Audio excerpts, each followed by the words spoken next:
And that process is challenging. It's hard for everybody in that space. So I'm really curious about this notion of protecting people's mana in that space and what that looks like. It is a really good question, and I'm just going to say right off the bat, I don't have all the answers in this space. But what I know is we can do a lot more than we've done, and we will continue to learn and improve.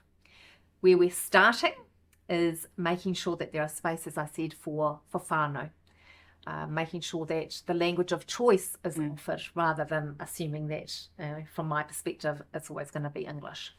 Making sure we have that tikanga opportunity for things like karakia, that we bring the environment that we're in, so whether it's a conference room or whatever it is, that it's a space where it makes sense for that teacher. They're the ones that are really the most vulnerable in that space. Having said that, there are many people impacted and involved, and we often think about our very worst cases, of course, which are few and far between, and rightly they're dealt with seriously because they are serious. But the majority of cases, we're really talking about a teacher who may have done something on a day that they've never done in their career before.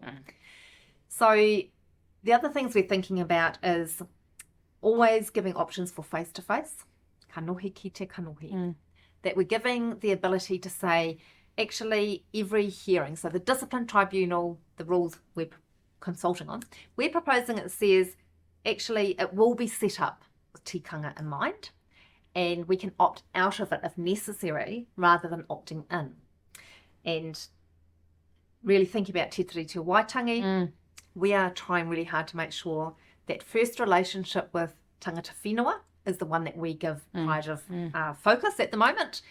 As somebody that is tangata tiriti, I'm very clear that my important relationship at this point is with tangata whenua. It doesn't mean we don't and won't have space for all other cultures, but at the moment, under Te Tiriti and learning to give effect to that and do right by that, our focus is absolutely in that tikanga Māori space. And that approach is one that recognises the whole person and their context. So for all, it's actually a really valuable and really important part of the process.